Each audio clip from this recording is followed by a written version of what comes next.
6.9ல fourth sum பார்க்க போறோம்.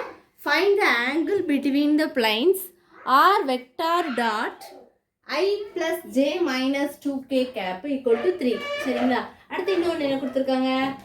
2x minus 2y plus z equal to 2னு கொடுத்துருக்காங்க. நான் கொடுத்துருக்க given தான் ஃபர்ஸ்ட் எழுதிக்கணும். எப்போவுமே given எழுதிட்டு தான் நீங்கள் அடுத்த ப்ராப்ளமை ஸ்டார்ட் பண்ண ஆரம்பிக்கணும்.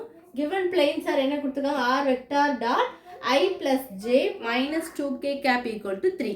Next 2x minus 2y plus z நம்ம ijkக்கு ஈக்குவலாக எழுத போகிறோம். அப்போ 2i இது 2j இது k, அதுதான் இந்த ஸ்டெப்பில் எழுதியிருக்கேன்.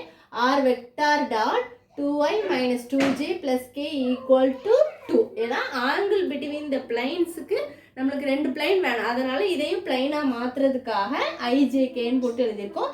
இது n1 எடுத்துக்கணும், இது n2 எடுத்துக்கணும். அப்போ n1 எடுத்தோம்னா I plus j minus 2k cap, இங்கே n2 வந்து 2i minus 2j plus k cap. இதுதான் n1 n2 எடுத்தாச்சா. இதுக்கப்புறம் ஆங்கிள் பிட்வீன் த பிளைனுக்கு ஃபார்முலா என்னன்னா n1 n2 divided by modulus n1 modulus n2 cos theta equal to, அதே தான் போன problem பார்த்த மாதிரி தான், தேர்ட் சம் பார்த்த மாதிரி தான் இருக்கும். அங்கே வந்து ஆங்கிள் பிட்வீன் த லைனும் பிளைனும் இருந்தது, இங்கே வந்து ஆங்கிள் பிட்வீன் பிளைன் மட்டும்தான் இருக்குது. அப்போ அதுக்கு ஃபார்முலா வந்து cos theta equal to n1 n2 divided by modulus n1 modulus n2. இந்த ஃபார்முலா போட்டு தான் சம்ம சால்வ் பண்ண போகிறோம். ஆங்கிள் பிட்வீன் த பிளைன் அந்த ஃபார்முலா தான் எழுதியிருக்கேன். cos theta equal to n1 n2 divided by modulus n1 modulus n2. Vector போட்டுக்கோங்க. அடுத்து n1 n2வையும் மல்டிப்ளை பண்ணி, அதாவது டாட் ப்ராடக்ட்னால 1 n1 வந்து 1 n2 2, அதனால் 1 into 2. அடுத்து 1 ஜேயோடது வந்து 1 into minus 2, k வந்து 2 into 1 divided by, அதை அப்படியே ஸ்கொயர் பண்ணி எழுதியிருக்கோம். 1 square plus 1 square minus 2 the whole square. அதே மாதிரி n2க்கு வந்து 2 square minus 2 the whole square 1 square.